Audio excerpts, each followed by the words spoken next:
Good evening and welcome to the Channel Studios here in London with your international news around the world in 5. The number of confirmed coronavirus infections worldwide has passed 12 million as cases continue to grow by roughly 1 million a week.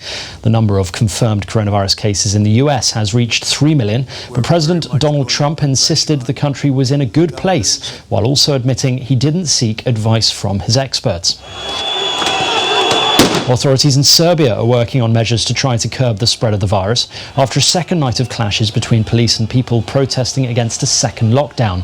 The country's president called on people to stop attending anti-government rallies to avoid a further spread of COVID-19, warning there were no beds left in hospitals. In Australia, the second largest city, Melbourne, has begun a new shutdown as the number of coronavirus cases spiked.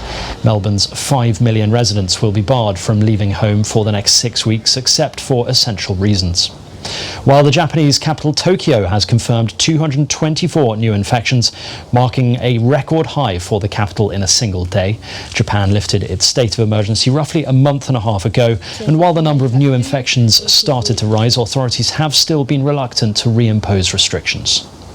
Australia has suspended its extradition treaty with Hong Kong and offered a 5-year extension to visa holders from the territory.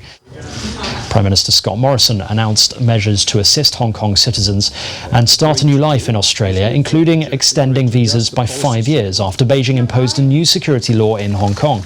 China has responded, warning it reserves the right to take retaliatory action. The Prime Minister of the Ivory Coast, Amadou Gon Ibali, has died just months before an election that could have brought him the presidency. The exact cause of death has not yet been made public, although he had just returned from having cardiac examinations in France and had heart surgery in 2012. The 61-year-old had been chosen as the ruling party's candidate for October's presidential election after Alassane Ouattara said he would not seek a third term in office. There's now no clear-cut candidate for the October poll. The explosive mix of escalating conflict and devastating climate change is endangering the lives of millions of people in the most vulnerable countries on the planet. That's according to the International Committee of the Red Cross and Red Crescent.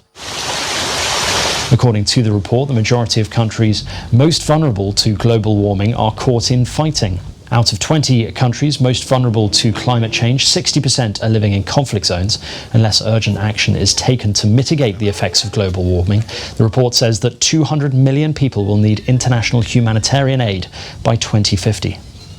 South Sudanese mediators have announced the country's transitional government and rebel groups will sign a final peace deal in 2 weeks' time. The peace talks taking place in South Sudan had stalled because of the coronavirus pandemic, but they recently resumed via video conferencing between the government's delegation in Khartoum and the rebel groups in Juba. The peace talks incorporate rebel groups which have been fighting the government of the former president Omar al-Bashir before his overthrow in April 2019. A massive cleanup operation has begun in southwestern Japan in the aftermath of torrential downpours that have lasted several days as heavy rain continues to pound the area. At least 64 people have died amid flooding and landslides, with police and rescue workers searching for 16 more who remain missing. The country's meteorological agency says wide areas of western and eastern Japan can expect to see heavy storms until the end of the weekend, and a new emergency alert has been issued. 6 people have been injured following an explosion at a fireworks factory in Guanghan City in southern China.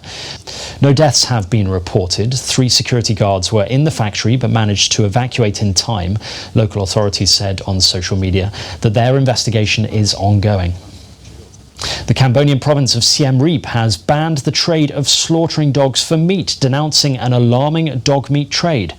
The province, known as a tourist destination, is the first place to issue such a ban in Cambodia.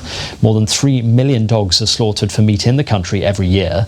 The ban says dogs should not be slaughtered because they are loyal pets capable of protecting homes and farms and of assisting the military.